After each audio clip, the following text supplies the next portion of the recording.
మన ఇంట్లో ఆడపిల్లలు ఉంటే ఆ కలే వేరు కదండి. మా ఇంట్లో అయితే అందరికీ ఆడపిల్లలేనండి. అంటే నాకు, మా చెల్లికి, మా అన్నయ్యకి అందరికీ ఇద్దరిద్దరు ఆడపిల్లలే.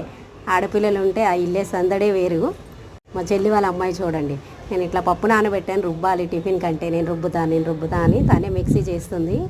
అసలు ఆడపిల్లలకి ముందు నుంచి మనం పనులు కూడా నేర్పించడం మంచిదే, కానీ వద్దన్నే వినలేదు చూడండి. తనే రుబ్బి అంతా కలిపి పెట్టింది. అలానే ఈరోజు మార్నింగ్ టిఫిన్కి ఇంకా మేము ఏం టిఫిన్ చేయలేదు, దోశలు వేయాలి. కానీ పిల్లలు బ్రష్ చేసుకొని ఇంకా అస్సలు ఆగట్లేదు. పెద్దమ్మ నేను మ్యాగీ చేసుకుంటా అని తనే చేసుకుంటుంది చూడండి. తనకి వచ్చినట్టు ఇక చేసుకుంటుంది.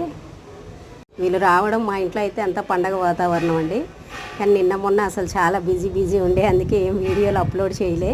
వీళ్ళు శ్రీశైలం వెళ్ళిన వీడియో కూడా ఉంది, అప్లోడ్ చేద్దామంటే అవ్వలేదు. అలానే ఈరోజు సండే కదండి, ఇక బగారన్నం ఉండే, అలానే నాటుకోడి కూర వండాము. ఇవన్నీ ఉండింది మా తమ్ముడండి, తనకి నచ్చదు వీడియో తీయడం. అందుకే ఇక వాళ్ళు చేసి పెట్టిన తర్వాత నేనైతే ఇట్లా మీకు చూపిస్తున్నా. అలానే ఈ వీక్ కూడా బోటీ అండి, ఎందుకంటే మా చెల్లికి చాలా ఇష్టం. తను బోటీ తీసుకురమ్మంటే చెల్లి పిల్లలకి ఇష్టం అంటే తీసుకొచ్చారు. ఇది 3rd వీక్ అనుకుంటా. అలానే మాకైతే మష్రూమ్స్ కర్రీ. ఇక ఈ సండే అయితే ఇలా జరిగిందండి. ఈ వీడియో నచ్చితే లైక్ చేయండి. బాయ్.